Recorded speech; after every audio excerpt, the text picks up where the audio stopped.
5, 4, 3. Hi, everybody. Dugroz here with Dugroz Reports. Welcome to my Saturday morning live stream. Today is Saturday, May the 10th, 2025, and I'm reporting live from my house. Thank you to each and every one of you who are joining me. Today's theme of the day is the Chase Sapphire Reserve rumors. You may have heard these rumors that the Sapphire Reserve is going to get a massive overhaul, a substantially higher annual fee. I'm going to react to that and talk about what I like or don't like. And then I'm also going to discuss some opportunities for other issuers, quite possibly. But let's go ahead and see who's on board this morning. I see Mojo and Matt Clausen, Xavier, and Mike Newland. Good to see each and every one of you on board. Thank you for being here. I appreciate that. And Matt and Xavier and Mike are all channel members. They're Dugroz diehards, so thanks for your membership. John R. has arrived and drops a $2 super chat, Mr. Consistent. I wondered where you were last week, John. Hello, boys. I'm back, he says. Somebody speculated you were in Iceland fighting giants last week, and I'm guessing that was the case. As always, if there's any audio issues, just let me know, but I'll assume everything's fine unless I hear otherwise. TM Cowling, also channel member, has arrived. Hi, TM. And John confirms he was in Iceland. Xavier, my man, coming in strong with a $9.99 super chat. Celebrate.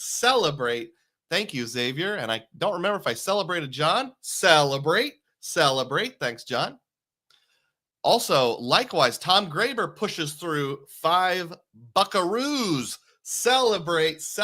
Thank you, Tom. Also, Mr. Consistent. John was, in fact, spending time with his people, the Nordic people of Iceland. All right. Well, no point in delaying the inevitable. Let's just go ahead and dive in right away and talk about some Dugroz data points. First Dugroz data point, this is hat tip to frequent miler. The standard hotels integrating into Hyatt standard charts and benefits.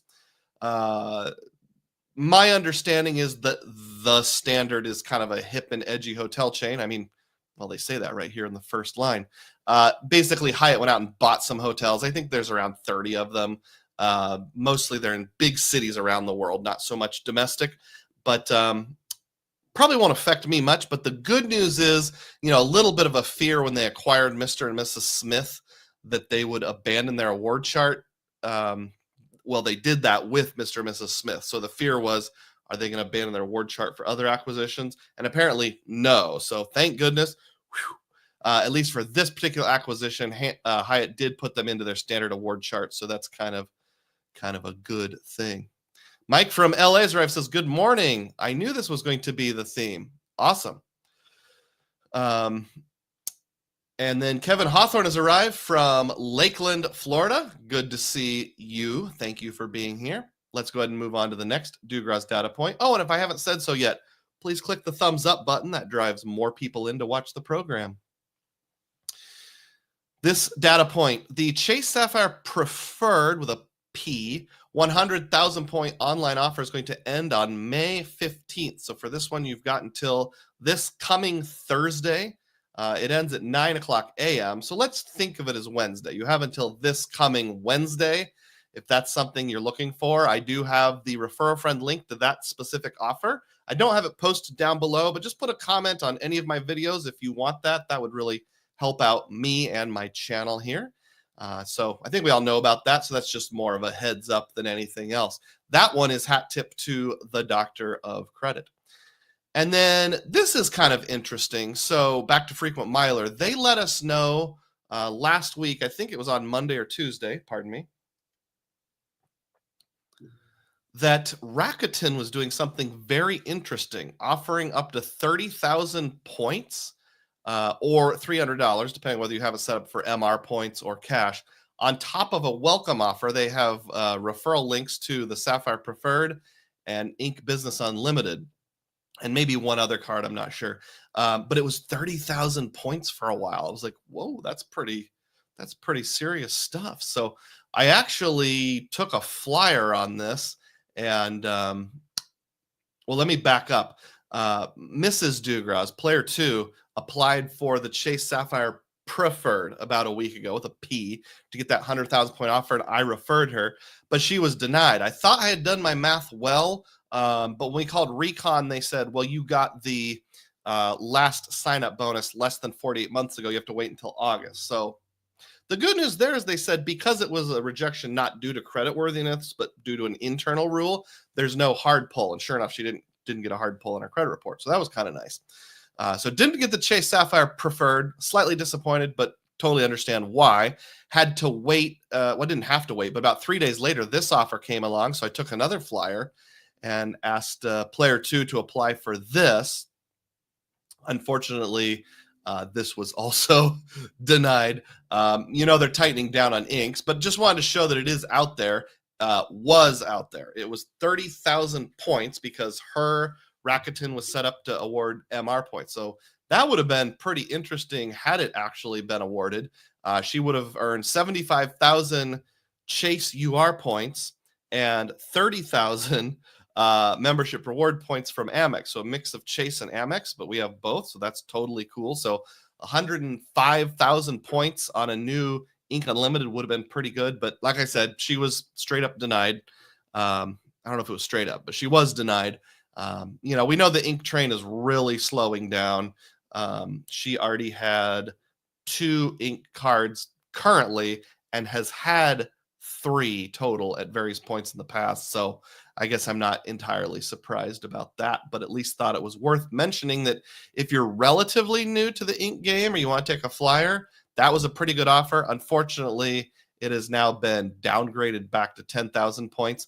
So at this point, if you have a player 2, doing your own referral to player 2 is better. But if not, that's worth considering. Back to catching up on comments here.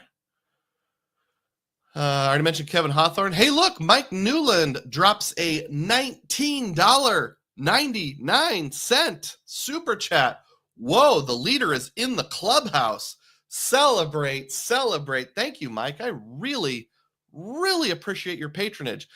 For those of you who don't know, anything you give to my channel, 80% of it goes right back in, of the part YouTube doesn't confiscate, 80% goes right back into my channel. I'll use it for technology, investing in the channel. I used it to pay for half my Fitbit because I do walk a lot when I travel and I want to track my heart rate and stuff.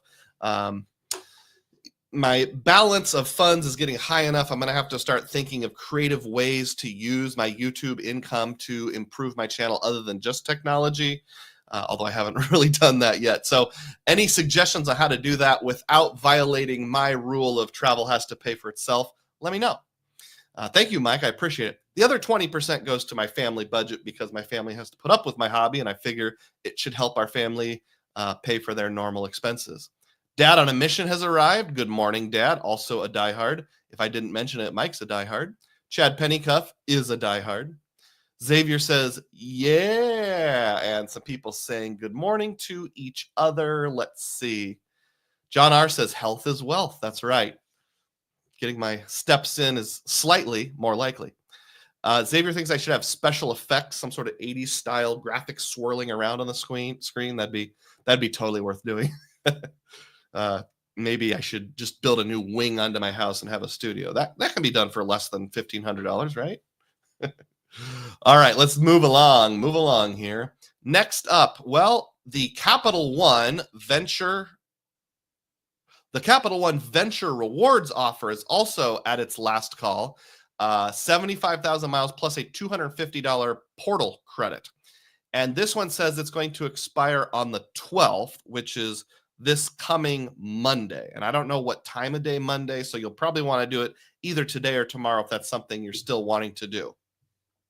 I will also say there are a few links floating around out there for the just plain 100,000 point offer instead of this, which in my mind is a little better because with that extra, 25,000 points, you can use it for cash if you want, but you don't have to. So I think that offer is a little better. I don't personally have a referral link because I don't have a venture card. But what I would do is go to like Frequent Miler Insider on Facebook and just click through the links. A lot of them are wrong or dead, but like 1 out of every 10, you'll get that. 1 out of every 6, you'll get that 100,000 point offer. So strongly considering having the missus do this one as well. She's at 324 right now, and that'll put her at 424. And it'll be her first foray into Capital One. But I don't know. I don't think 100,000 points going to come around again anytime soon. Bear with me here. I need to blow my nose and hork a little.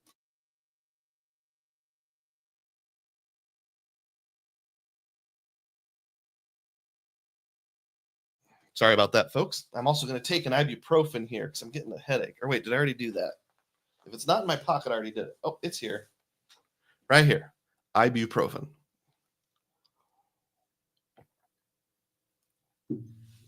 Thank you for bearing with me. 37 people on board, which I appreciate, but I think we can improve on that. So go ahead and click the thumbs up button if you've not yet done so. That'll drive more people in here to watch the channel. Next, Dugroz data points, just something completely random and personal. I just thought it was interesting. Take a look at that letter. This is from my wife's grandma. She mailed my wife a letter earlier this week, and like the post office ripped the side off of it. Now the contents were all inside. We weren't missing anything, but that's kind of scary because like imagine if, grandma was sending a birthday card with a $10 bill inside, it could just fall out, or, someone could just rip it out of there. So no, sir, don't like that.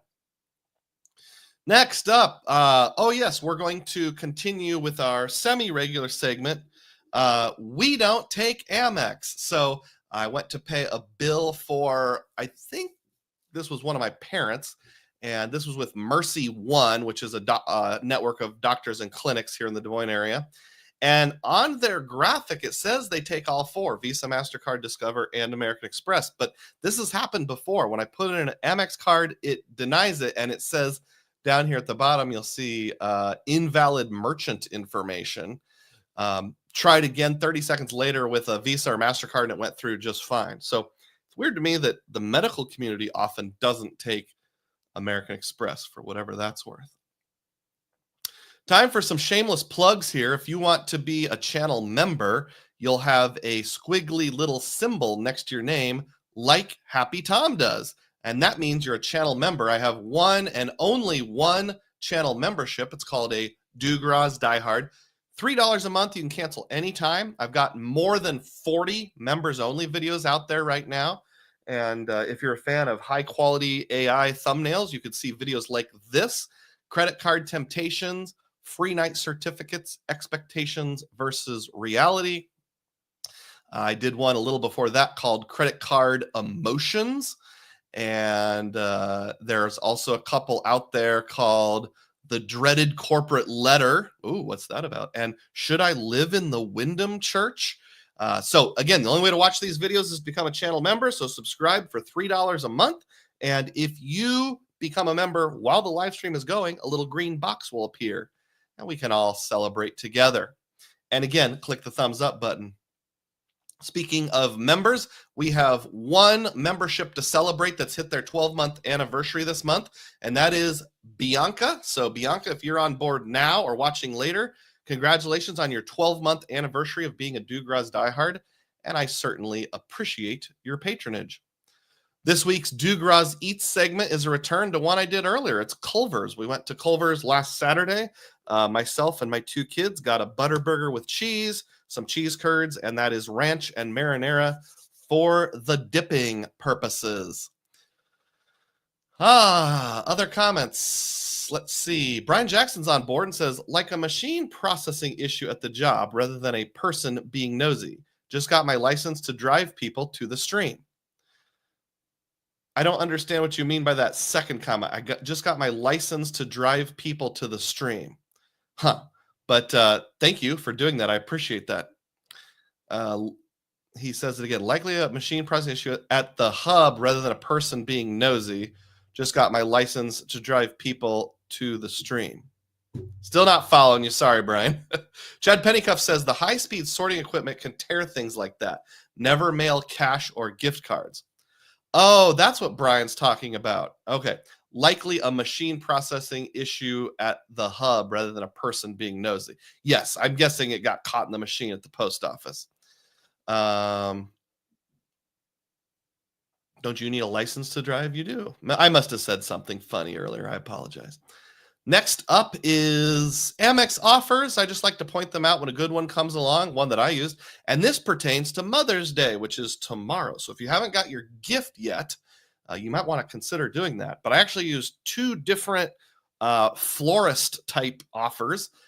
This one was called Simply Blooms. Spend $50 or more, earn $25 back. And it's similar to 1-800-Flowers. They basically contract with local florists and those kind of things. The other one is Teleflora. Spend $30 or more, get $18 back. So I used both of those.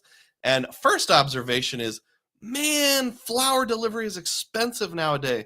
And I actually checked out one other place just to make sure it was competitive. And yeah, that is kind of what they're going for. So bought my mom flowers to be delivered, $68. My wife, $97. So at least $25 will get knocked off this one, and $18 will get knocked off that one. So that helps ameliorate the pain a little bit, at least. But man, flowers are expensive. Let's see here. What's up next? Right here. Here we go. You can buy IHG points for as low as half a penny each. This is a sale that comes around from time to time. Hat tip to the frequent miler. We just want to point that out when, I'm not sure I said why I said we. I'm a one-man show. I like to point that out when it's time because we frequently talk about in the community, like you can buy IHG points for half a penny each. So most of the time it's not worth it. Very few times it would be worth transferring Chase points to IHG. And but not most of the time it's not worth it. Sorry, my brain is not working correctly this morning. So we encourage people to cash out your points and buy them instead, because then you're basically getting 2 points per dollar on the purchase. So you have one of those opportunities right now. Frequent Miler thought it's probably not targeted, but couldn't guarantee it. New Again is here, says, what up, all? Happy New Year. Oh, is it like the Chinese New Year, Japanese New Year today, or something like that? Canadian New Year? I didn't know about that. I apologize, but Happy New Year to whoever happens to be celebrating that right now. Dugroz data point, moving on. This is just a follow-up story from last week. So I said when I was in Albany, New York 2 weeks ago, I had to pay a parking ticket. It was $50. They knocked it down to $30. Because I disputed it. And I think rather than having me challenge it, it's easier just to offer a discount. And I went with that. There was an online processing fee of $3.75. So it brought it to $33.75. I'm showing you this screen because I used my Wells Fargo autograph, hoping this would code as transit. It didn't. So I didn't get any bonus points. I just got 1 point per dollar. I got the 34 points you see there. Also, this is kind of an illustration, and I know Matt Clausen has said this before. I don't really like the way that Wells Fargo displays reward points because they'll do a separate entry with bonus points. And there's no place, at least that I know of, that you can click and see how it coded. So like, was it travel? Was it transit? Was it government services? Was it miscellaneous processing services? I mean, I don't even know, but it wasn't transit, whatever it was. So unfortunately, if you're ever in Albany, New York, and you need to pay a parking ticket, just use your 2X Everywhere card because it's not going to code as travel or transit. Right now, there's this bonus out. You can earn somewhere between $600 and $675 with a new SoFi checking/savings account. I haven't personally done this yet, but I am thinking it over. If any of you have any data to add, I would really appreciate that. My understanding is your Rakuten portal is going to offer you either $300 or $375, and that just depends on you when you're logged in, a variety of other factors. For opening the checking savings account combo by going through their Rakuten link, and then the amount of direct deposit will influence how much you get from SoFi themselves. It's stackable. So if you have a direct deposit of it, I think it's at least $300 in the first 30 days. Roughly, it might be 25 days. You get $50. If you do 5,000 or more, you get $300 from Rakuten. So if you even just go for the little part, just a single direct deposit of at least $300, you're going to get at least $350. So that's pretty good. Although I have seen people make comments like this isn't the all-time high, but it is pretty close to an all-time high. And I've heard SoFi is a pretty decent checking account to keep around anyhow. I don't know if there's referrals or you can use it to fund other stuff, that kind of thing. I don't think I have the ability to do any direct deposits of $6,000 or more in a 25-day period, but maybe if you have a higher earning job, that would work out for you. So I might go for the little bonus. Maybe you'll go for the big bonus. Next Dugroz data point, and I believe this is the last one before we get into our theme of the day. By the way, we've got 49 people on board. Let's all click thumbs up and get that up to 50. Does somebody want to give me the count of this many people are on board, but only this many people have clicked thumbs up? That would be helpful. My IHG Premier Business Card had an unexpected transaction recently. So back on the 26th, when I was traveling in upstate New York, I stayed at Estate Bridge Suites, and I used the free night certificate. Now, I know you might think that's not a very good use of a free night certificate. Well, it was going to expire at the end of May, and I have no travel plan between now and the end of May. So it was a use it or lose it scenario. But interestingly, when you check into a hotel, even if it's all on points or a free night certificate, you have to put a credit card down for incidentals. So I did that. And 3 or 4 days after I left, a charge showed up for $140.60. Like, I didn't buy anything. I didn't use the pantry. I didn't get any meals on site. I didn't do dry cleaning. So what in the world would that be for? That sounds like roughly what the rack rate would have been. And sure enough, I called them, and this was just a couple days ago, and they said, "Oh, yes, Mr. Rose, I'm so sorry. I do see here in the system that we billed you double, effectively used the free night certificate, and we charged you the full room rate. I'm so sorry about that. But the good news is we already caught our own error, and just yesterday we pushed this through for a full refund. So you should be seeing a refund of that exact amount on the same credit card within," it was a strangely long amount of time, within 7 to 14 days or something like that. I'm like, whatever, as long as I get my money back, that's the important thing. And I thanked them and kind of let it go.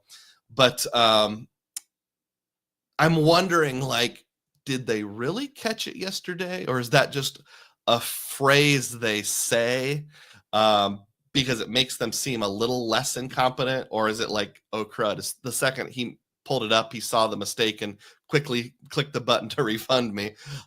I don't have any way of knowing. Just, I'm glad that it got resolved. But the moral of the story is, whenever you stay at a hotel on a free night certificate, make sure you go back and check the credit card that you used for your incidentals to make sure they didn't accidentally charge you.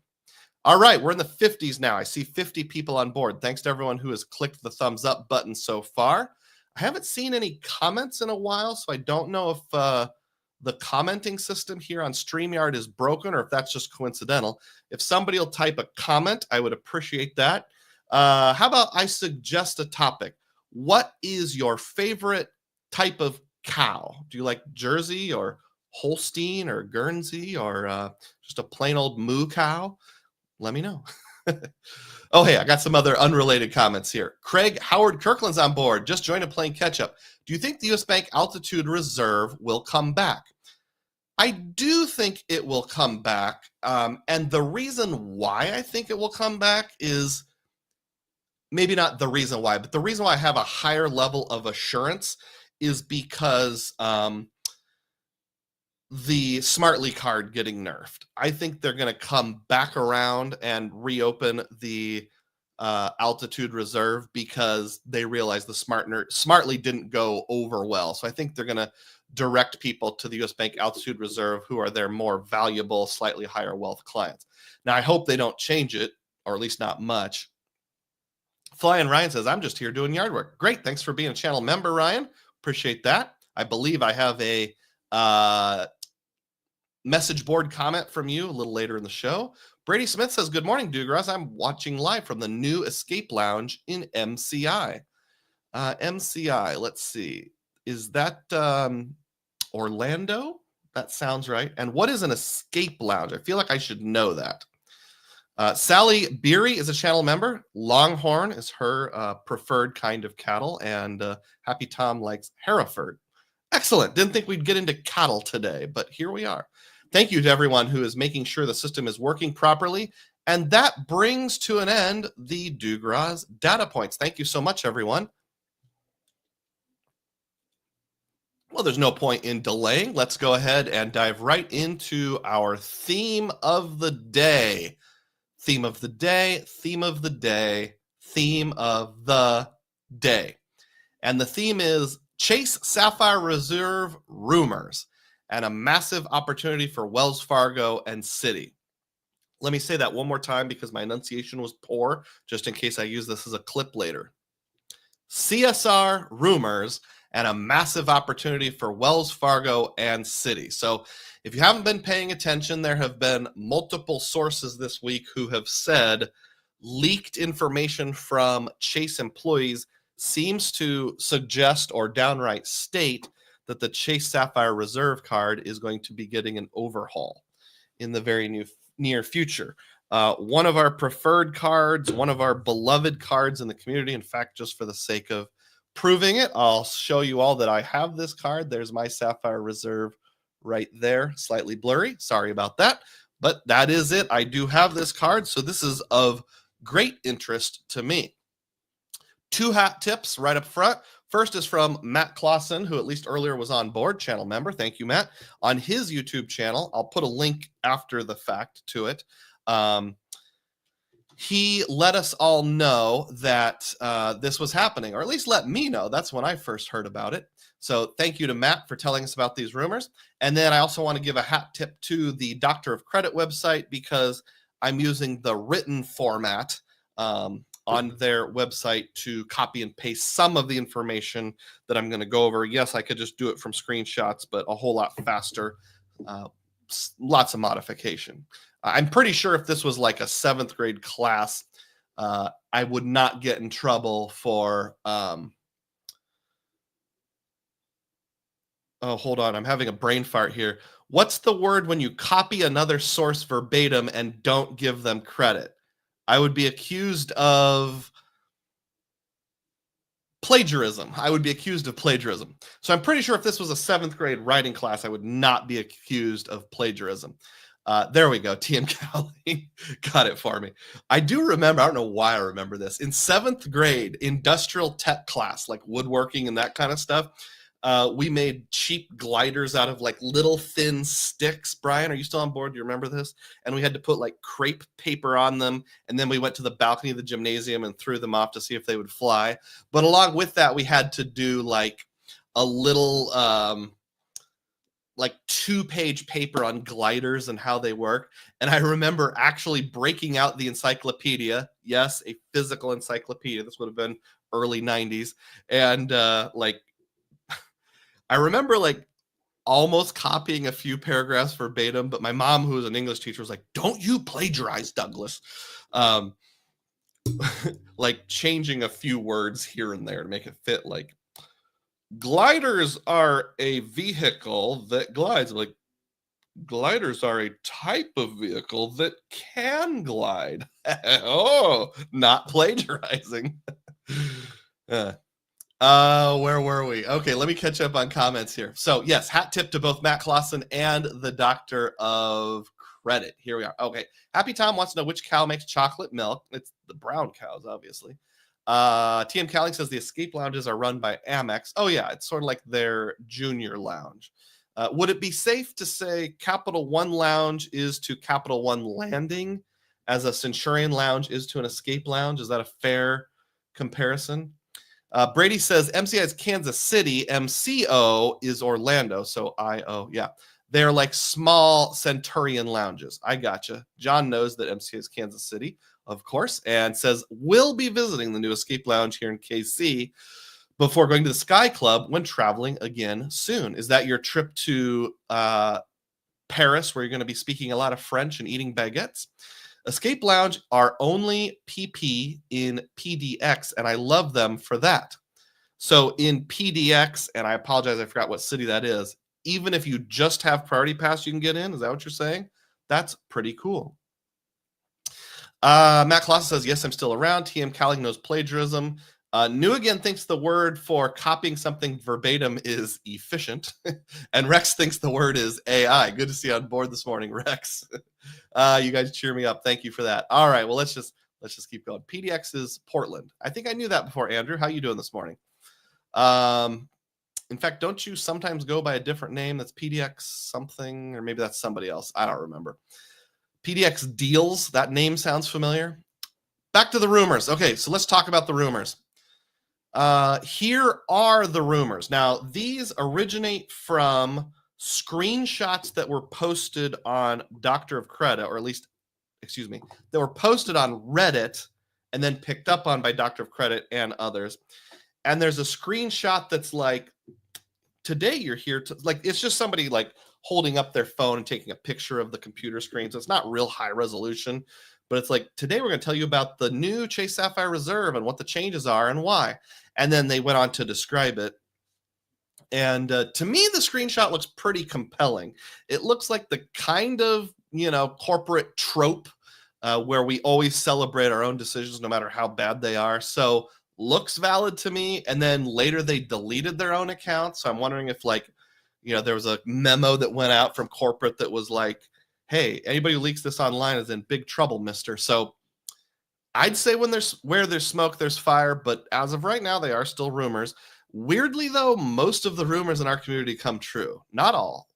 One of the rumors was like the merger between Capital One and Discover wasn't going to go through. And then like 3 days later, it was like, psych, it is. Here's the rumors. The new Chase Sapphire Reserve structure. A $795 fee. That's a $245 increase over what it used to be, which was $550. That's not great. The annual user fee, the authorized user fee, going from $75 up to $195. So that is a $120 increase. The 10x currently offered on Chase Travel for hotels and rental cars is going to be reduced to 8x. Don't like that. And the 5x on Chase Travel flights is going to be increased from 5x to 8x. So basically, they're just making it more uniform. So whether it's hotel, rental car, flights, I'm guessing most about anything in the Chase Travel portal will be 8x. Excuse me for a second.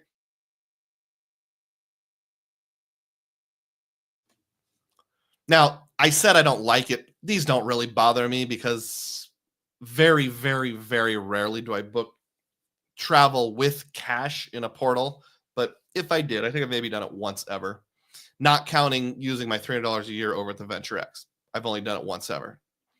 And then 3x on direct flights and hotels will be increased to 4x. Now, that's good news. So if you're booking directly with Southwest or American Airlines or IHG because you're staying at a Staybridge Suites in Albany, New York, you'll earn 4x Chase points. That's pretty good. That seems okay.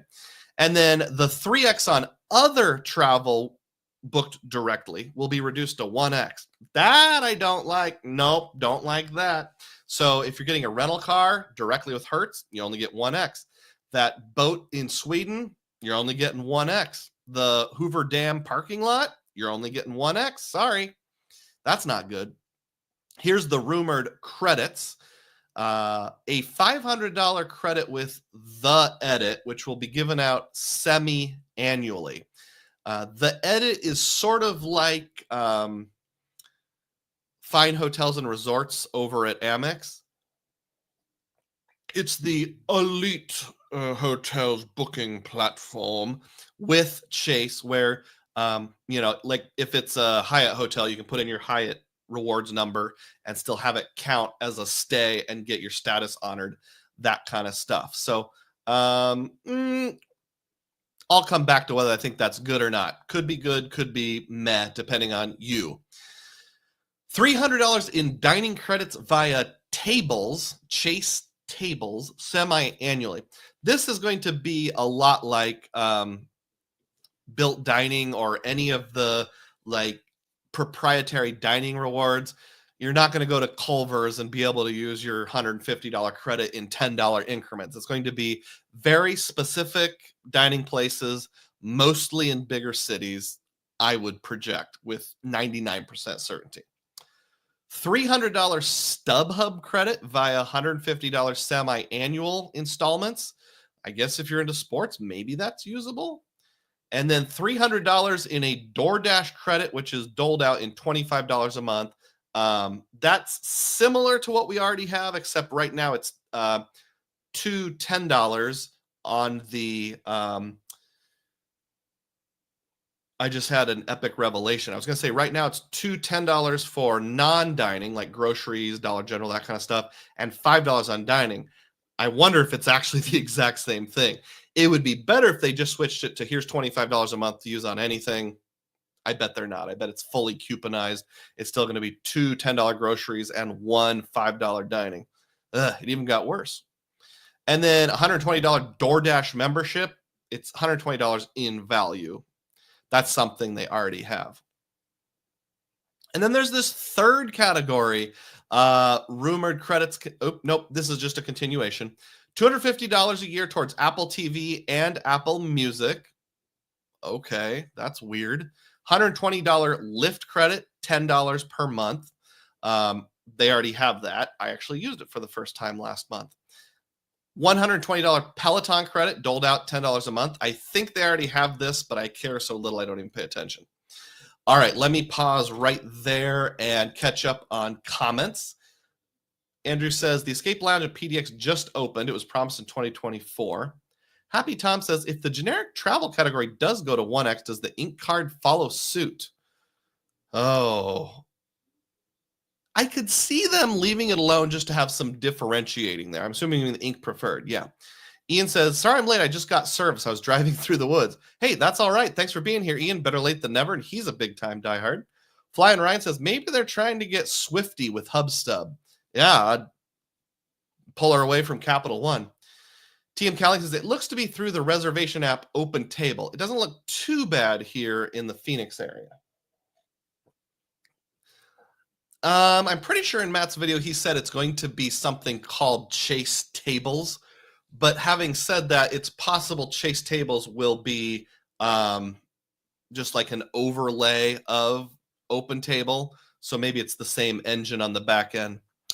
70 people on board. Please click thumbs up if you've not yet done so. That drives more people in. I was just looking the other day. According to YouTube stats, I've never had more than 97 people on board one live stream simultaneously. Although one time somebody said they saw 99. Let's see if we can get it up to 100 just for fun.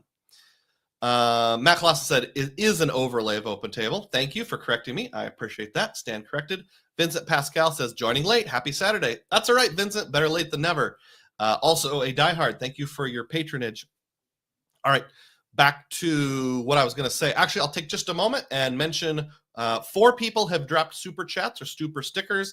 For those of you who have just come on board in the last 20 minutes, that is a great way to support the channel. I would really appreciate it. I make about 1/3 of my funding from donations. So any little thing helps. In fact, if you even give a 99-cent super sticker, I would love that. Ian says, I'm flying in and out of Newark today. If I don't make it, please give someone all of my Dugroz points. That's very generous of you, Ian. Thank you. I'll make sure I give those to someone else. All right. So there is this ludicrous category also in my book. After spending $75,000 on your CSR in 1 year, and I'm unsure if it's a calendar year or a membership year, but let's say calendar year, you get a $500 flight credit at Southwest. No word on whether or not it'll expire. It probably does. You get Southwest Airlines A-list status. You get IHG Diamond Elite status. And is that it? No, you get a $250 credit at The Shops. I have no idea what The Shops is, and I didn't look into it because, let's be honest, there's no way I'm spending $75,000 a year. I could see this being beneficial for someone who their job either requires or circumstances dictate that they fly Southwest a lot and then lets them use their own credit card and reimburse them. Because getting a list would be helpful and getting $500 of credit eventually would be helpful. Plus, you're earning 4x on all of your direct flight bookings with Southwest. So a very niche use case, but a use case nonetheless. Austin Strand has arrived. Thanks for being a diehard, Austin. Joining during my grocery run for the week. Great. Vincent says, it looks like the Peloton credit goes for Peloton Digital, a workout app that doesn't require a bike. It's good for working out while traveling. Great. Glad that works out in your use case. All right. Here's my initial reaction. Brother, ew, what's that? What's that, brother? Ew. Yeah, so my initial reaction is I don't like this. I'm like Mr. Horse from Ren and Stimpy. No, sir, don't like it. Don't like it at all. Or Michael Scott. Nope, don't like that. Let's move on. So I'm just going to talk about how I would value these credits personally. I think anytime you're looking at credits on a credit card, it's important to do your own math saying how much you value them. So I'm going to go through my exercise. Your results will almost undoubtedly be different. The $500 credit, which is $250 twice a year on the edit, I'll value at $80. And I say that because if I think about like fine hotels and resorts over on Amex, my wife has had the Amex Platinum twice, with 2 different calendar years, and it overlapped into a third year. So we've had 3 opportunities to use it there. I've had the, she's had the Business Platinum once. I've had the Business Platinum once. They each overlapped into a second year. So what did I say? That was 3, and then 2, and then 2. So our family has had 7 opportunities to use it. We've used it once. It just doesn't really fit my travel style because it's mostly going to be probably in bigger cities. Who knows? Maybe they'll somehow let you use the edit for whatever, but I'm envisioning it's going to be a lot like fine hotels and resorts. If I have the credit, I'll probably use it twice a year. And I have to think about, here's what I would have paid if I had just gone to the Holiday Inn or Hyatt Regency or something. And here's what I would get at the edit. So I figure I'd be willing to pay about $40 more to upgrade to something that's like $200 nicer. I'm a cheapskate like that. Just because it's $200 nicer, I'm not necessarily going to take it, or $250 nicer. But I would if it was $40. So I'm going to value that at $80. The DoorDash credit, I'm going to value that at about 40% because usually I figure like for every $10 off I get, because you're paying a tip and the prices are slightly jacked up, I'm getting about 4 cents on every dime that I save. So of that $300 credit, I'm going to value it about $120. It's not something that I would seek out, but I can get some Hellman's mayonnaise and some chicken pot pies from Dollar General now and then. The $300 StubHub credit. So right now, in terms of live events, I go to about 1 Iowa State game a year in football, and my boys and I go. There's 3 of us. We usually go to one of the lesser demanded games, like if they're playing like, you know, that one random Sun Belt team, Arkansas State or something. Usually that's the game we go to, and I can buy those in the secondary market for about $40. So I figured take that times 3, you've got 120. So I value that at $120 a year. I know someone's saying, well, but you might as well go to more games. My thought is, like, if I'm having to change my behavior to use credits, I shouldn't give value to that. That's just my thought process. $250 towards Apple TV or music. Do you think it's going to be broken down in a super easy format where you can use that $250 all at once or in $1 increments throughout the year? I kind of doubt it. I'm guessing there's going to be strings attached. I figure every song costs like $1.20 or something like that. So my boys will buy a few songs, and right now they probably buy about $20 each per year worth. So they'll each use that, and that's $40 it'll save me. Again, if I'm buying more and having to change my behavior, I shouldn't really count that. The $120 Lyft credit, $10 a month. I live in a suburb of Des Moines, Iowa, so I have used Lyft in the Des Moines area, not counting like driving to a dealership or something where they're doing it to help get you, you know, your car repairs, or if you have to pay for it to get there. Not counting that, I believe I've used rideshare locally twice ever. So I went 3 times ever. This most recent trip to and from the Des Moines airport, and then one time I was selling my dad's car and had to take a trip like a mile just because I can't drive 2 cars at the same time. So maybe 3 times a year I'll use it. That's $30. There are some worthless credits, worthless to me at least. The tables credit, $0. Those different programs like built dining and that kind of stuff. I looked around. There is one restaurant in the entire greater Des Moines area on that list, and it's way on the wrong side of town, and it's this hoity-toity place that I would never eat at. So I'm confident that whatever it is, it's not going to be very useful in Des Moines, Iowa. So $0 for Chase tables. $120 DoorDash membership. I already get that on the current iteration, and I wouldn't pay for a membership. So I don't value that at anything. $120 Peloton credit. Sorry, Vincent. I'm not into exercise as much as I should be. And the small amount of exercise that I do, I just direct myself. So I don't value that at all. Let's pause for just a moment here and catch up on comments here.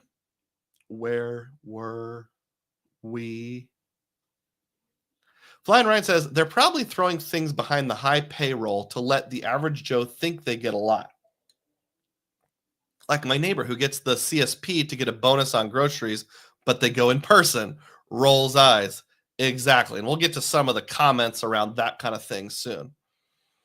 Paywall, not payroll. I knew what you meant. Mike Newland says, where's the grocery and gas multipliers? Chase will never learn. Exactly. Yes. Thank you, Mike. I am with you there. If you're spending that much on WN flights, you're achieving A-list status through the airline well before you get to 75K. That is a great point. What does WN have to do with Southwest, or is that just a misprint? Austin Strand says, anything that gets me cheaper road trips to Miami is something that is nice. I'm not sure what you mean by cheaper road trips to Miami. Is that like StubHub and you're a fan of the University of Miami, or maybe the Dolphins or Marlins or something like that? Cesar has arrived, says, mi hermano Doug, chase the coupon book. Yes, they're couponizing it. Thank you, brother, for being here. TM Cowling says, you could watch Iowa State lose to Arizona State again if you want. Hey, that hurts my heart a little bit. That's mean, TM. Rex Bleen says, does it give Dash Pass? CSP Dash Pass and 5% is pretty good. I'm assuming it does. That's probably what the current DoorDash membership is, but if anybody knows, let us know. Cesar says Chase has the worst coupons. They're not great, that's for sure. Yes, TM does confirm the current CSR does give Dash Pass. New Again says, not very good for a majority of people. Too niche and costly, even for Gen Z, whom it was created for. For me, I really like corn. I only break even if the $300 annual travel credit is still on it, which seems doubtful. We'll get to that. It seems like the Doctor of Credit thought it would still be there. Quality Control Man 2000 has arrived. Thank you for being here, and thanks for being a diehard. Says the Apple credit should be for Apple One, as Matt has suggested. I believe that means you can use it for anything Apple, even if you want to buy tablets or phones or mouse pads or whatever. Mertz Points and Miles. How you doing, Mertz? Says, thanks for being a diehard. Says, WN is the Southwest airline code. Oh, anybody know the story behind that? New Again agrees with Cesar that Chase has lost its mind. Coupon King. TM Cowling clarifies. Mertz says the fact that you don't even get A-list preferred after 75K and only get A-list is a little bit hilarious. I didn't even think of that. Thank you for pointing that out. Austin Strand says free hotel stays are nice. Yeah. Matt says, I like how it suddenly chased the coupon book when Amex has been doing coupons for years and is the reason for this. Good point. Cesar says, yep, the new Coupon King. Who else divides a monthly credit 3 times in 1 month, such as Chase DoorDash? Yeah, that was that epiphany that I had earlier. WN is Southwest. South SW was already taken by another airline when they were formed. Okay. Ali says, morning. How you doing, Ali? Good to see you. And SW equals Air Namibia. Interesting. Matt Kloss says, Amex coupons are also worthless. Mostly. That reminds me, do I still have the opportunity to use my Dell credit on the Business Platinum by the end of this semester? Let me know if I do. I'm pretty sure I do. So let's all think about that a little bit. Cesar does not think Amex coupons are worthless. Some more than others. The $10 wireless credit, that's good. QC Man says losing general travel from 3x to 1x, assuming CSP keeps 2x and CIP stays at 3x in that category, really doesn't make much sense. Well, as others have suggested, I bet those two cards are not that far behind. Let's keep going here. All right, so I'm going to total up my value on credits, and then we'll do some comparison work. By the way, keep clicking thumbs up. We're getting higher in quantity. Total of my value in credits. So all those things that I went in and did, like, $40 a year in the Apple credit and all that other stuff, I get $390 in value. Now, as somebody mentioned, if they're keeping their broad-based $300 annual travel credit, which again, Dr. Credit said something like, these are only the changes, so the travel credit should still be there. I'm going to give them the benefit of the doubt. This will be much worse if it's not. But if we do give them the benefit of the doubt, that'll be $600.90. No. That'll be $690 a year in value. Now we're going to compare that to an annual fee of $795 or $990 with an authorized user. In my case, I would want the authorized user to get the lounge access and all that, because the only way to get a family of 4 in is to have at least one authorized user. So we're talking a $300 difference. Is it worth it? Is it worth paying $300 on the net for, so I'm going to think of it this way, for 1.5x in the portal? Probably not. I do use that from time to time, but I find myself using it less and less.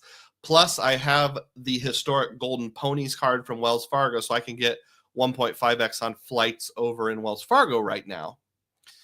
Is it worth paying $300 net for insurance? I know the Chase Sapphire Reserve has some of the best insurance out there, and I do appreciate it. And before you ask me on the current version of the card, $550 authorized user fee factored in, I'm doing it right now. So I feel a little hypocritical saying it's not worth it when it goes up.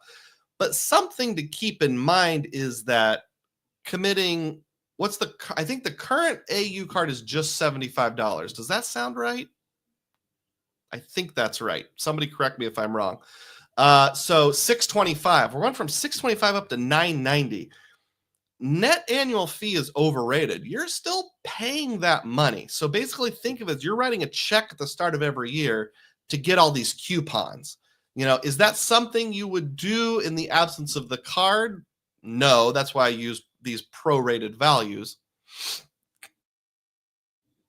It just bothers me that I have to commit such a high portion of my travel budget to just having this card. So that I always use cashback rewards to pay annual fees. That's another way to help you decide, is it worth it? If you have the same rule that I did, you really got to think over your annual fees, whether they're worthwhile or not. All right. Other things for consideration, but let me pause and get into comments here before I go too much further. Oh boy, there's been a lot here. Matt says the majority. I think this is back to Cesar's comment about the majority are not loving, but tolerating the Amex credits. Matt says the majority are not worth it.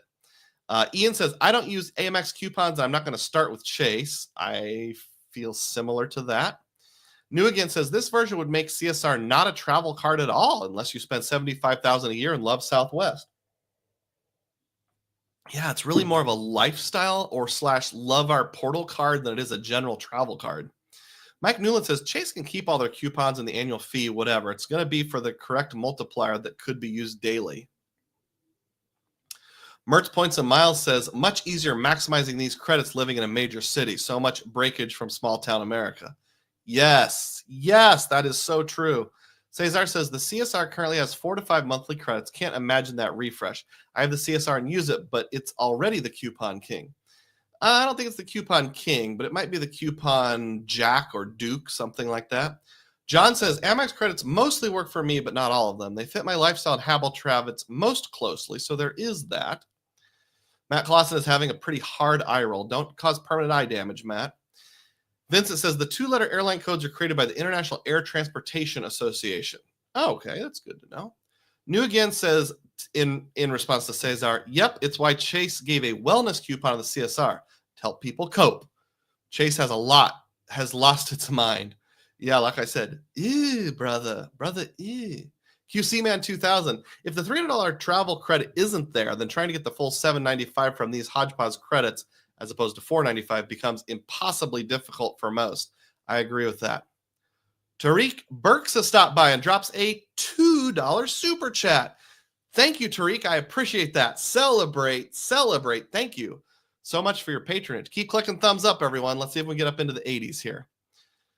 It is $75. I have 1 AU on the CSR. Thank you for confirming that. Vincent said, if the rumored multipliers for CSR come to pass, then CSR won't be attractive as a spending card. I don't count multipliers for spend in travel portals.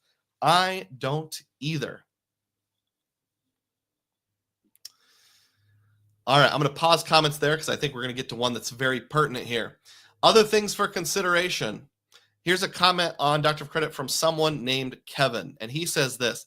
I know creditors love these stupid coupon books because they can advertise value, knowing most people won't organically track these or use these. If you force yourself to use it, is it really worth it? Not to mention keeping track across many cards.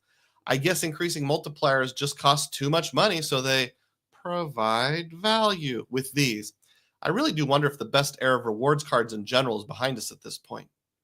In response to that last comment, I don't think like we've been left in the dust in the rewards cards era completely, but I do think the game is constantly changing. So you have to be willing to change with it. Even, think about like the people who jumped on board the Smartly card and got the good old version. It changed pretty quickly, but they're locked in at least till the end of their first year. So you just got to be willing to adapt and change. But as it relates to everything else, I agree with Kevin.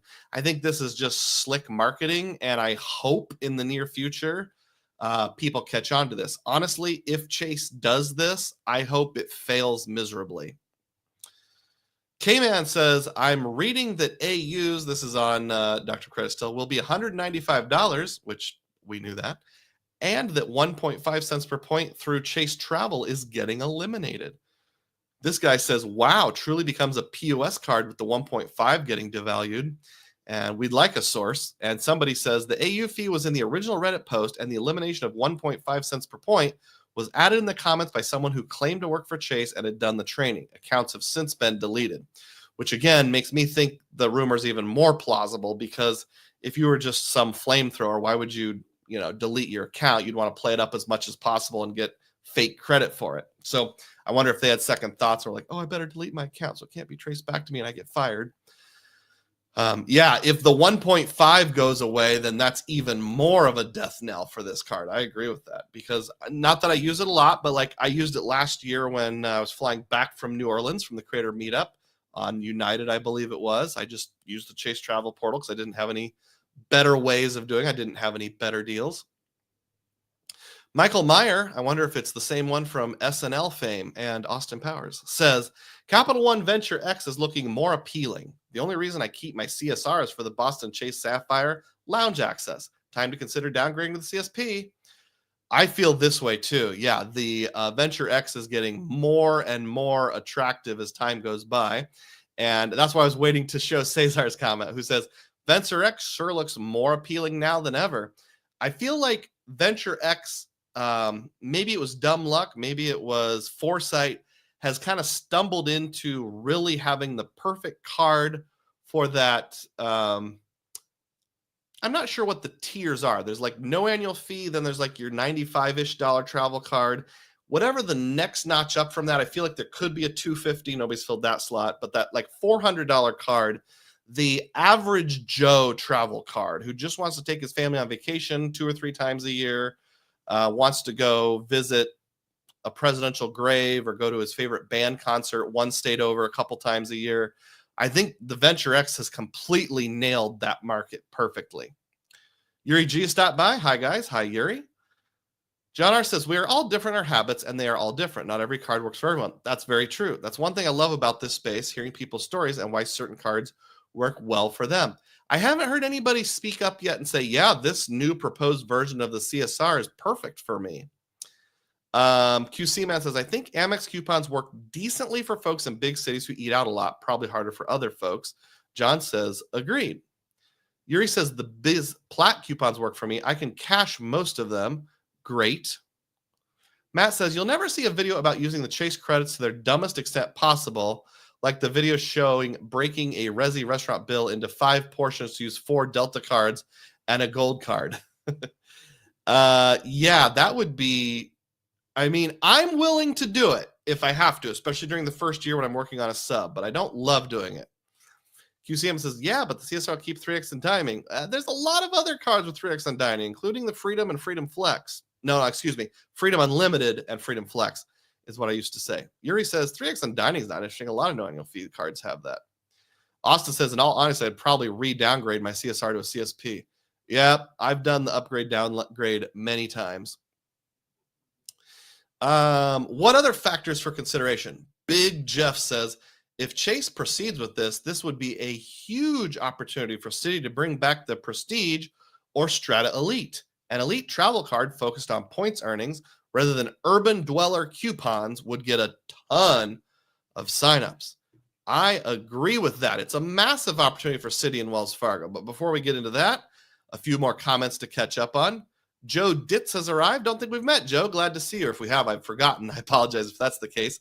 Says, I'll be sporting the $0 autograph, get 3x and I'll travel and spend cash for the place I want to eat and stay at. That's a perfectly good way of doing it. New Again says, Doug, the CSR DoorDash benefit alone makes Chase the coupon king. It depends if you count that as 3 separate coupons or not, but I can certainly see the argument being made. I'm not going to fight you on that. QC Man says, eliminating the 1.5 in the portal would really affect their standing with normies, who are the folks who mainly have the card, over folks like us. I doubt they'll eliminate that. Well, we'll find out. Yuri G says, I downgraded the CSR to a Chase Freedom Flex when they increased the annual fee and replaced it with an Ink Preferred. Not a bad idea. Mertz says, is there any word on the 1.5 boost? One of the Reddit posts mentioned a 1-to-1 redemption, but I'm not sure what that refers to. Well, like I said, that random comment in the comment section, that's all I have to go off of. So your guess is as good as mine. I think you already said that or already clicked on it. John R. says, ultimate min-maxing, meh. Interestingly enough, and maybe it's because I live in a more suburban area, the DoorDash credit's actually easier for me to use than some other stuff. It's not a great value. Like I said, I valued it 40 cents on the dollar, but it's something. Dimitri G has arrived, says, hello, team. Hi, Dimitri. Thanks for being a diehard. Kay says, I feel the difference between the coupons is Amex has good foundations with offers, no lifetime language, subs, soft pulls before they venture into coupon territory. Chase is just turning on credits for a card that is tired. I get that. Yuri G also suggests replacing with the Ritz plus Ink Preferred. That's another factor I'm thinking. If the Ritz is unaffected, and who knows, I think that would be a pretty excellent option too. I'm still planning this summer on starting my 1-year path to get to the Ritz. Frequent Miler has said before, it's been a while, probably a couple years ago, I heard one of their podcasts. They said, honestly, the best thing in the world would just be if Chase kind of forgets about the Ritz-Carlton card and leaves it alone. And I'm hoping that is the case too. Don't know for sure. Matt says Ritz is going to get updated too, likely. So salvation for a few months. Yuri doesn't think so. I don't remember where I heard it. Somebody was pointing out that because when the Marriott and SPG merger went through, we ended up in this uncomfortable frenemy situation where Amex has some of the cards for Marriott and Chase has some of the cards for Marriott. They probably have behind the scenes agreements in place that are harder to change. In fact, you're kind of hinting at it here. Chase wants to bring the Ritz back badly, but they can't. So maybe that actually works out in our favor. Now, do they have a 5-year contract, a 7-year contract, a 38-year contract? I don't know. There's going to come a day where you know what hits the wall, and we're all going to find out. QC Man says, depending how the Ritz gets MS updated, folks will still flock over at CSR for lounge access. I don't know what MS means in this situation. Maybe that's a misprint. Matt says that next trilateral negotiation will probably see Chase walk away completely. 50-50. Flip a coin. That's where I'm at on that one. Yuri G said they can't, since Amex has a premium card, that's why they can't bring it back other than through product changes. I'll accept that theory. Massive opportunity for Citi and Wells Fargo. Here's what I'm talking about. So let's go with that one person's comment. Big Jeff saying the Citi could bring back the Prestige or produce the Strata Elite. Let's focus on something that's point earnings rather than urban dweller coupon card. So one idea that I had is, what if Citi or Wells Fargo just did the current version of the CSR? I bet they'd get a truckload of sign-up bonuses. People signing on. But that's just a little boring. So let me make my own card here. I'm just going to do some combination of predicting and wish listing. This is probably 40% prediction and 60% what I hope happens. But here's what I'm thinking. I think Citi is going to take a page out of Capital One's book and shoot not for the high-end elite market, but kind of that high-ish market. What you might call the lowest of the elite cards. So I'm trying to think of an analogy, like I can't think of a great one. You know, what's a sports car that's elite but not that elite? Like, it kind of shows you are a retired dentist and you make $250,000 a year, but you're not like Jeff Bezos or anything like that. Maybe like a Porsche or a Corvette.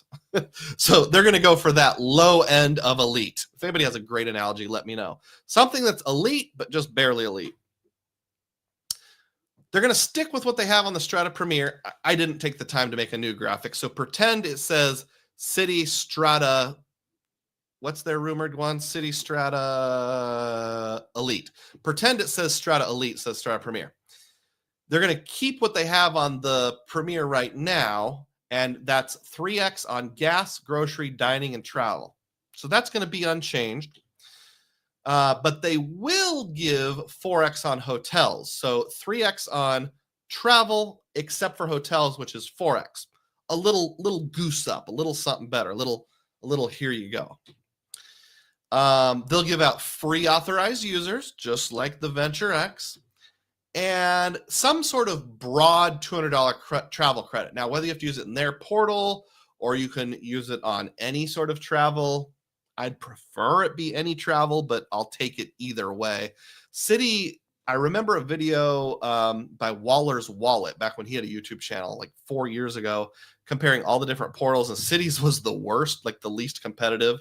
But hopefully you can find something that's close to face value in the Citi portal. $200 credit. So if my wishing / predicting came true, that would be $125. Excuse me. That would be $195 in net annual fee. So I think that would be a pretty cool card. Is that it, or do I have more on the screen? Also, you would get the standard priority pass, lounges, not restaurants, but standard, regular, run-of-the-mill priority pass at $395 if Capital One can do it.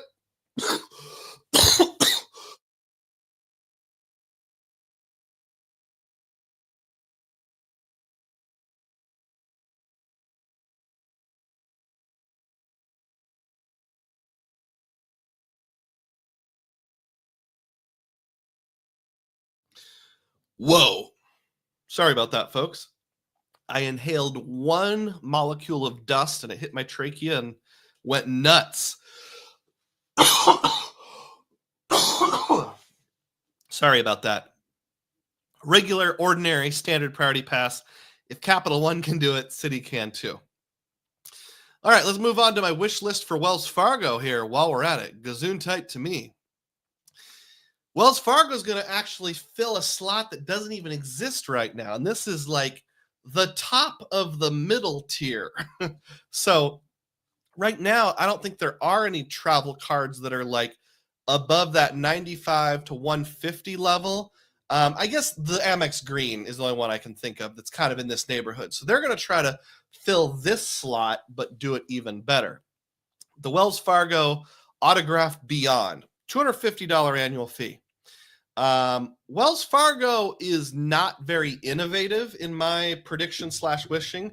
So they're basically going to take their existing credit cards and just kind of mush it together into one upper middle class travel card. So it'll get 3x on gas, dining, travel, and transit, just like the Autograph does, just like the Autograph Journey does, except transit. They're going to copy the Autograph Journey and say you get 4x on flights and 5x on hotels. So that's really unchanged.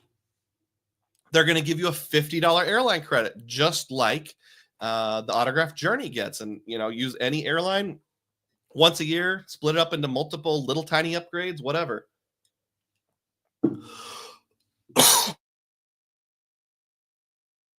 Super easy to use.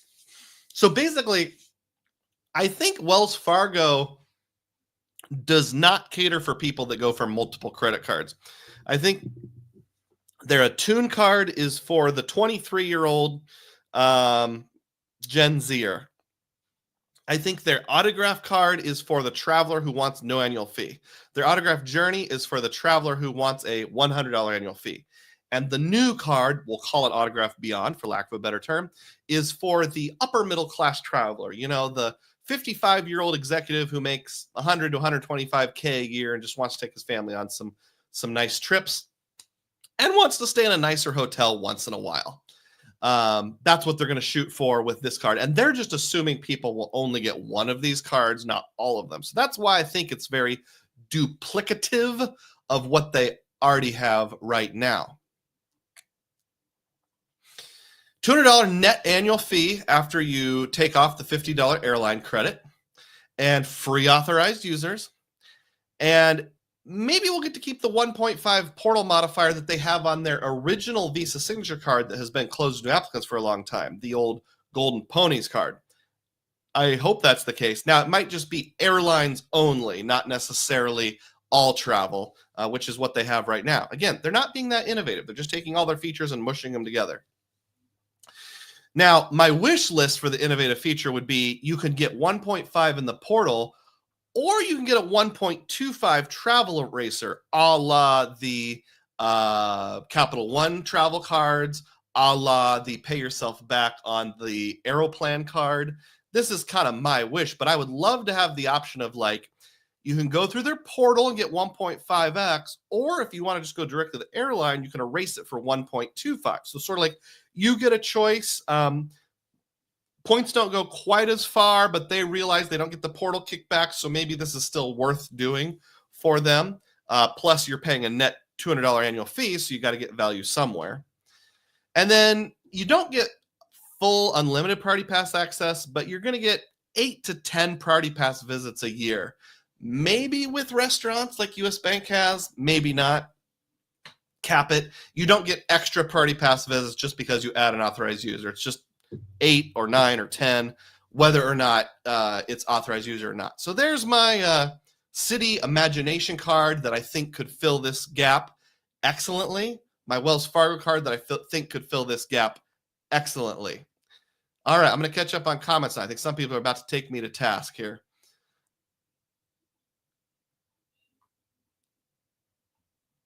We're talking about the Marriott negotiations. Marriott doesn't want Chase. Chase won't allow themselves to sit in the sidelines. Yuri G says it's not a theory. It's an agreement between Chase and Marriott. I get what you're saying. I just meant it's a theory, and the way it works out is theoretical because none of us know what those behind the scenes agreements are with certainty. Unless, Yuri, if you're a Marriott insider, please let us know. Vincent says if you're looking for premium travel cards where the credits are easier to manage and you'll still be able to recoup the annual benefits, then Business Platinum, Ritz, and Venture X are your best bets. I would probably rank that as, for most people that are kind of a little bit into points and miles, not a lot, Venture X, then Ritz, then the Business Platinum. I might put the Ritz above the Venture X if it maintains its current format. I'm going to walk away from the argument about Marriott because I'm just running out of time here.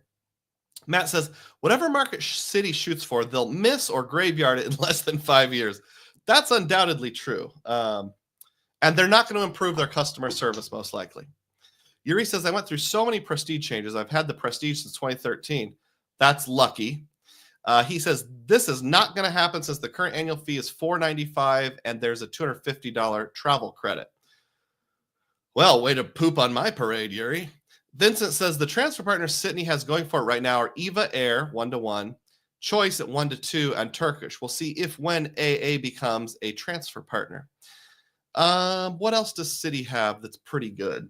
Yeah, I think you're pretty much right. I think Citi has Wyndham at 1-1, which in some use cases can be good. Like if, like me, you're into VacasaandCottages.com and you wait for a transfer bonus. Yuri says, I prefer is great at 1-4. I need to experiment with that a little more since I used it one time via Choice and then tried to make some bookings and they failed. Matt says, Prestige didn't work, so shooting under it might work to be, I don't know, not a joke. Yep. And didn't the Prestige originally had the either fourth night free or fifth night free on any hotel, unlimited, and now they've scaled it back to 2 a year? Also, the both the Prestige and the Premier used to have 1.25x in the portal, and they did away with that. So the hypothetical Citi that I'm suggesting doesn't have that. So I think this could work. I mean, for heaven's sake, if the Venture X is making it work at this level and giving you everything back in credits, surely they can make it work with only giving you half back, right? Would you do this? Would you do this Citi card? I mean, yes, you're still out $195 net annual fee, but it's got this pretty good earnings, free annual authorized users, a regular priority pass. I think there is a market for this right here. I really do. I'm standing by that. QC Man says, I'm sure all grandfathered Prestige holders are hoping that Citi sticks to their MO of letting discontinued cards live because the new card probably won't be as good as the Prestige. That's true. If I had the Prestige, I would be clinging to it for dear life right now. Yuri also poops on my parade with Wells Fargo and says, this Wells Fargo card doesn't make any sense. It's the same as the autograph journey. You may have written that comment before I said my comment about, I don't think Wells Fargo is that innovative. If they were innovative, we would have seen stuff before now. I think they basically just copy what they had, add a couple benefits, and increase the annual fee. Plus, didn't you see I typed in here 1.5 portal modifier, 1.25x travel eraser? I'm also assuming if it's at this level, it would have better insurance. It would probably be a Visa Infinite or something along those lines. So yeah, Yuri pooping on my parade again. Thanks for being here, Yuri. New Again says, it's in terms Chase can bring back writs. It never went away really, or issue a new Marriott card anytime, such as the Bold. They just can't offer as much or more than the Brilliant. Interesting. Yuri says, yes, I know there's an agreement between, okay, yep, we're moving away from that topic. Rewards Masters here says, good to be here. Good to have you here, Rewards Master. Thanks for being a diehard. Yuri says, yes, Prestige had fourth night free via unlimited concierge, and this was also giving hotel benefits. That would have been awesome. And then there was a nice feature called Flight Points. Interesting. There was also Admirals Club access, AA redemptions at 1.6 cents per point, and other airlines at 1.33. Holy cow, that would have been nice back in the day. How did the American Airlines redemptions work? How did you do that? Was there a special portal or something? Vincent says, if anyone's able to get the Citi dividend and still has it, you lucked out. Rewards Master confirmed the Prestige only allows the fourth night free twice a year now. And I'm guessing that's the same whether or not you have an authorized user. Thank you to all 74 of you on board. Click thumbs up if you haven't done so recently. And remember, you can still be like Tariq or Xavier or Tom or Mike or John and drop those super chats. Yurgi says redemptions were via the Citi portal. Okay, interesting. The lore of credit card ancient history is fun to talk about. Okay, we've caught up on comments. So I think that's the end of my presentation, but let me just double check here. Nope, that's from a previous slideshow. So yeah, we're done. We got it. What do you think? So put a comment over here. Tell you what, let's do our biology break. Let's all go to the bathroom. Those of you who don't have weak bladders, while I'm doing that, please put a comment here in the chat letting me know if this Citi card was offered, would you take it? And if this Wells Fargo card was offered, would you take it? Let me see if I can do a screenshot that shows both at the same time here. I got to remember how to do screenshots, of course. There's the Wells Fargo card. Clipboard. Isn't it fun to watch editing while it's in process? Mm-hmm. It sure is, Doug. This is the whole reason that I watch your channel, is for all this epic editing skills. And then we're going to go to this guy. We're going to screen capture. Hey, I learned on my Macintosh, I think it was called an LE back in the late 90s, how to do all this stuff. So I am a tech guy. Okay, really, I'm not. Would it surprise you to hear that I was actually pretty technologically savvy, like up until about 2004, and then I kind of just stopped paying attention? So I'll leave it on this slide right here, and I'm going to let you enjoy the copyright-free music. Let me know. Would you sign up for the Wells Fargo card, the Citi card, either or both? Enjoy your copyright-free music, and I should be back in about 2 minutes. Please don't go away.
Okay, here I am. Let's switch off the copyright-free music and go back to the comments and check and see who would do what if either of these came into play. Rewards Master says, I got to make this a little smaller here. I will not be happy with any prestige reiteration that doesn't earn 5x on dining and airfare. I can't blame you. Ian says the prestige card would be the best guard on the market if they just re-released it with no changes. Best card on the market. I totally agree with that 100%. Yuri says, hotel redemptions via Concierge were done via Concur, and this was also my work's travel agency, so I ordered my business trips via Concur, used Prestige, received fourth night free every time. That would be awesome. John points out that I am something of a tech guru. Thank you, John. Matt says, Citi still can't do mobile wallet transactions without triggering fraud alerts. Let's maybe not expect too much from them. The city that launched the Prestige is not the city of today. John likes the soothing acoustic copyright-free music. Thanks, John. Yuri says, I also have $350 grandfathered AF. That's awesome. What are some other cards that have grandfathered the annual fee? Did the Ritz card grandfather annual fees? Would they? That's interesting. Matt says, I wouldn't mind an autograph beyond that's just a carbon copy of the Altitude Reserve with transfer partners and unlimited priority pass. I hear you there. I wouldn't mind a carbon copy of the Altitude Reserve, even if it didn't have unlimited priority pass. Just put it on, I would make this trade. If you put it on Wells Fargo's platform, let you transfer points from one card to another, and kept the transfer partners, I would pay like $50 to $100 more on the annual fee just for that agreement. Well, but if you don't have real-time rewards, that's maybe not a deal breaker, but that changes my statement. Ian says, Citi's new card could be $1,000 fee on it. I'll get it no matter what. Citi is way too powerful of an issuer for me. Ian making veiled statements over here. JazzFan27 says, this is making the Fairwinds Visa signature look pretty appealing. Yeah. Basically, isn't the Fairwinds Visa signature like basically the CSR without transfer partners? And they have one other benefit, but I don't remember what it is. Hey, JazzFan27, thank you for being here. And that's a cool little avatar of their little dude there. Yuri G says, Prestige and Chairman were the only premium cards other than Amex Platinum. Sally Beery says, I'd take the Wells Fargo. I would too. Austin says, I might get both. I might too. Ian says, anybody who takes Wells Fargo over Citi just doesn't like free money. More veiled comments. Austin says, but that's a tough one. Yuri says, I wouldn't take this WF card, and I wouldn't take Strata Elite in such an iteration. Yuri says, yes, the Ritz card grandfathered Yuri says the Ritz grandfathered AF of previous iteration before switching to Visa Infinite at a $395 annual fee. It's $495 now. Is that right? That sounds right. Somebody correct me if I'm wrong. So, yeah, of these two cards, let's see. I would, if you have that 1.5 travel eraser, if I can only pick one, I'd take the Wells Fargo. Well, I think either way, I would take the Wells Fargo one because I would basically just keep the Capital One Venture X and combine it with the Wells Fargo, use my Venture X when I need unlimited priority pass, and then use the one-off ones here and there. So yeah, the Wells Fargo would fit me a little better. But if I was someone that was only in one ecosystem, this Citi card would be pretty good. $450 for the Ritz now. So yeah, some people have been grandfathered at $395, thereby saving $55. Well, good on them. All right, so we are done with the theme of the day. A couple things I'll mention. 79 people on board. Go and click thumbs up, see if we can get it up into the 80s. And also, I had mentioned earlier, several people gave, or a large handful of people gave super chats. I really appreciate that. You can also donate channel memberships. It's $3 a month per membership. You can donate more than one. And that's another way you help me out. In fact, I found quite a few people, this isn't scientific, but somewhere between like a third and a half of people who get a donated membership end up keeping their membership and paying for it themselves. So that's a great way to support the channel as well. I've thought about doing something like, I know this is pay to play and maybe sounds a little cheap, but just an idea. If you have a strong opinion, let me know. Like if you give a super chat over $300 or something like that, I'll let you pick the next theme of the day. Something along those lines. Obviously, there would have to be some limits. If somebody picked, something inappropriate, I would have to maybe say, what's your second choice? But it's just something I've thought of, or I don't know, make you the co-host for the day or something like that. You can be Ed McMahon. I'm going to grab my phone from back there because we're ready for community tab questions now. Oh, before I do that, I did have one Dugroz data point that I forgot from earlier. That's an in-person Dugroz data point. So about 2.5, 3 months ago, My wife got a mailer to sign up for an Amex Gold at $175 after 3 months and $15,000. $175. Then earlier this week, she got an offer for $125 with the same amount of spend. Come on, what are you doing here, Amex? You're cutting me back by 50,000 points. I don't like that. If you're going to send me solicited offers, you got to beat the previous offer, not roll back on it. Got to grab my phone here.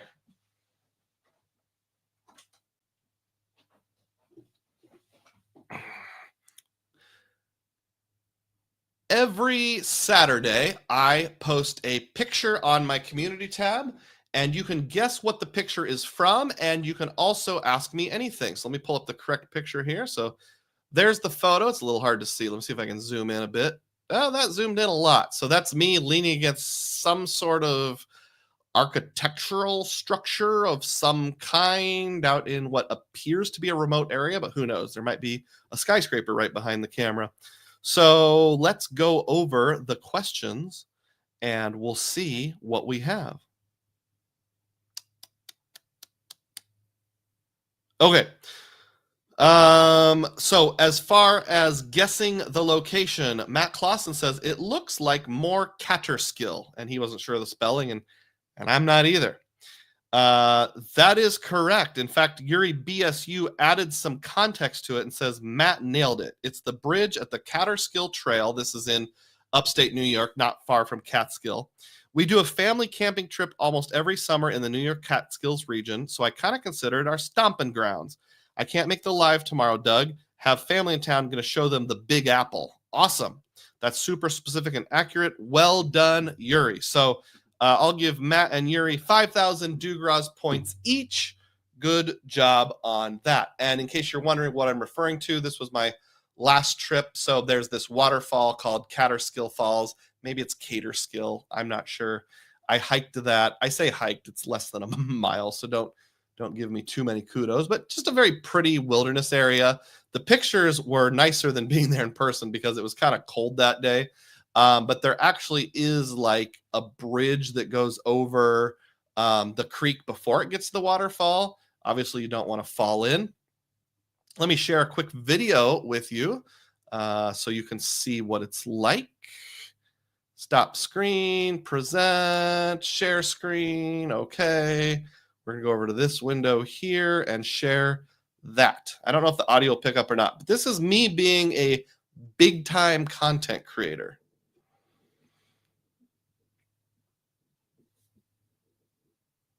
Okay, I'll speed this up a little. It's kind of boring. So I walk across the bridge like I don't even notice that there's a camera there. Oh, someone was recording this? What do you know? I always find those kind of videos funny where it's like like you're supposed to pretend, that like nobody noticed the camera that was set up, and like I didn't walk to the other side and then walk back just to record the video or something like that. So yeah, that's the Catterskill region. So good job guessing that correctly. Hey, Rewards Master drops a $1.99 super chat. Thank you, Rewards Master. Celebrate. I appreciate your patronage. Moving on in the community tab questions here. Flyin' Ryan, who was on board last I knew, asks this particular question. I'm replacing my roof in the near future because of faulty shingles. I got a warranty refund. It's going to cost around $20,000. Any thoughts on planning the spend? Amex Business Platinum comes to mind, but I'd need a no lifetime language. Any other thoughts on paying for subs? I think the Amex Business Platinum would be a great one. I'm trying to remember what the Capital One Business is. Not the whole thing, but the like lesser version. Let me business credit cards, see what that comes out to. Spark, nope. Well, why isn't it showing here? Is it like you have to have a banker and it's by invitation only or something like that? Does anybody remember offhand what oh, there it is, VentureX Business. Let's see, spend $30,000 in the first 3 months and you'll get the first tranche. Tell me more details about that. I think it was like 70. No, it was more than that. It was like 100K, something like that. Okay.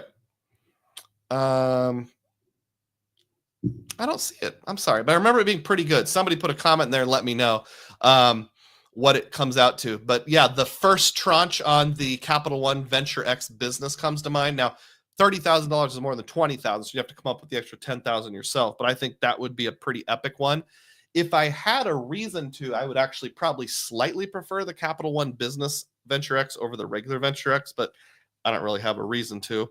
The other thought would be, go for like 3 or 4 smaller cards. For example, like go for the Hilton Surpass if you don't already have it, and then go ahead and spend your way to the 15,000. In that first year, get the free night certificate, and then throw in like, a little credit union card to kind of top off the last 5,000, something like that. Thanks for the question, Flying Ryan. Ian K says, guessing where the picture is, New York. New York with 6 presidential graves. For example, Ulysses S. Grant, New York City, Franklin Roosevelt, Hyde Park. Parks like Adirondack Park or Catskill Mountains would be my guess. That is a good guess. Yes, it was in the state of New York. It was specifically just outside of Catskill. So half credit, 2,500 points for Ian, but he said he's going to be gone, so I need to give the points to somebody else. I'll give them to Rewards Master since he just dropped this super chat. There you go, 2,500 Dugroz points to you. Thank you. Oh, and hey, look, QC Man gifted 1 Dugroz Reports membership. Celebrate. Thank you, QC Man.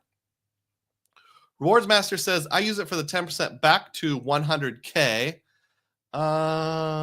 That's a reference to this comment right here. Okay. City's pretty awesome if you have Rewards Plus. I use it to the 10% back to 100K. Yeah. I got you. So basically, it's a free 10,000 points a year if you max it out. And then, hey, look, QC Man gifted another Dugroz Reports membership. That's the equivalent of $6. Celebrate. Thank you again, QC Man. I really appreciate that.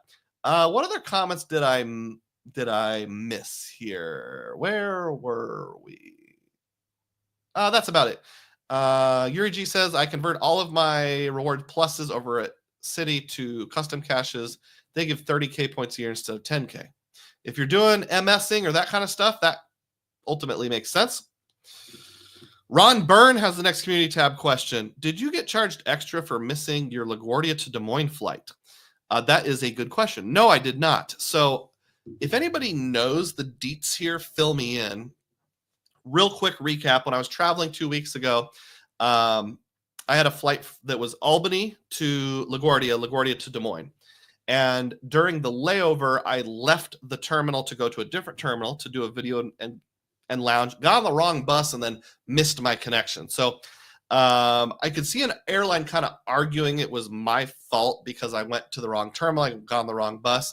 But I just walked up to the Delta help desk and they just booked me on another flight, no charge, later in the same day. So no, Delta did not charge me, but do some airlines charge you when you miss your connection and it's arguably your fault? Let me know if you've ever had an experience with that.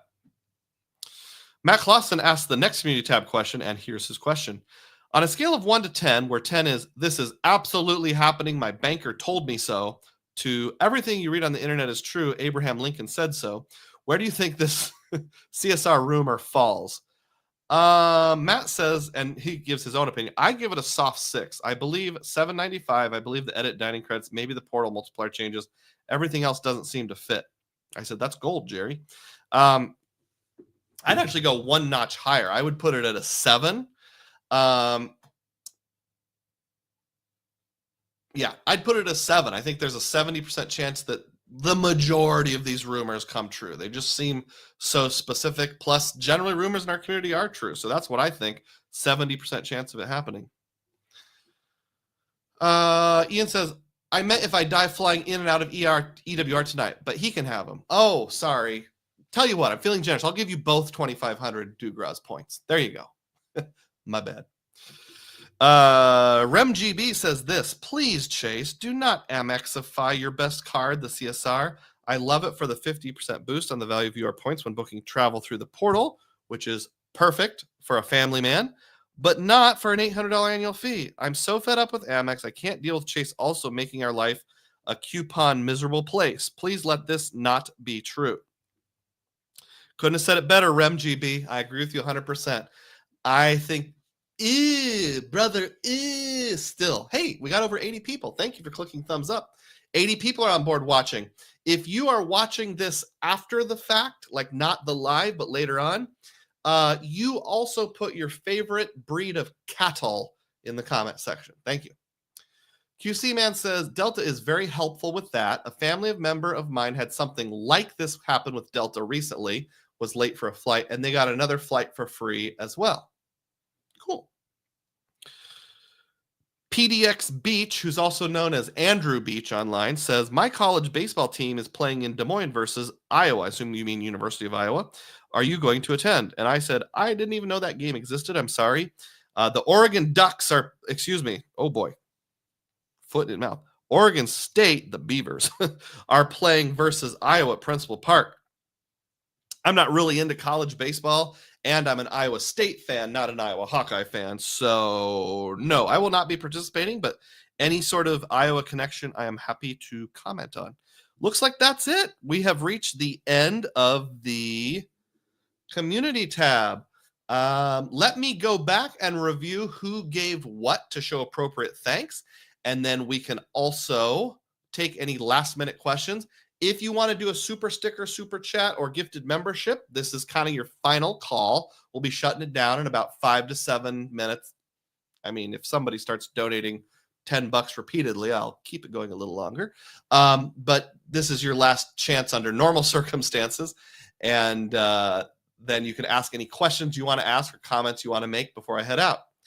John R. gave $2. Xavier gave $9.99. Tom Graber gave $5. Mike Newland gave $19.99. He's the winner. Tariq Burks gave $2. Rewards Master gave $1.99. QC Man donated 2 different memberships, which is the equivalent of $6. So thank you for that. QC Man 2000 asked, better coach, Matt Campbell or Kirk Ferentz? Good question.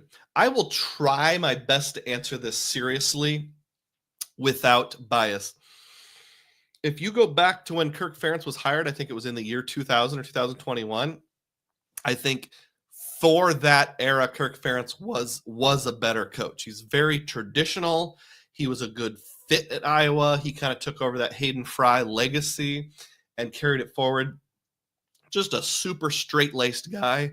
He's the most tenured coach in the Big Ten. He might be the most tenured coach in all of Division I college football, but I can't say that with certainty. If anybody knows, let me know. So, yeah, he's definitely a very good coach. Now, I do feel like up until recently, this last year, the Big Ten did benefit from being – or the University of Iowa benefited from being in a very weak Big Ten West. But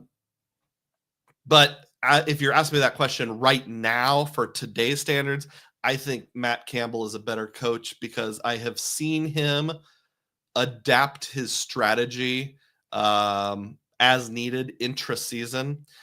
I don't think Matt Campbell is an amazing game day coach. He's made a few blunders here and there, but he is an excellent recruiter, and he's willing to listen to people around him.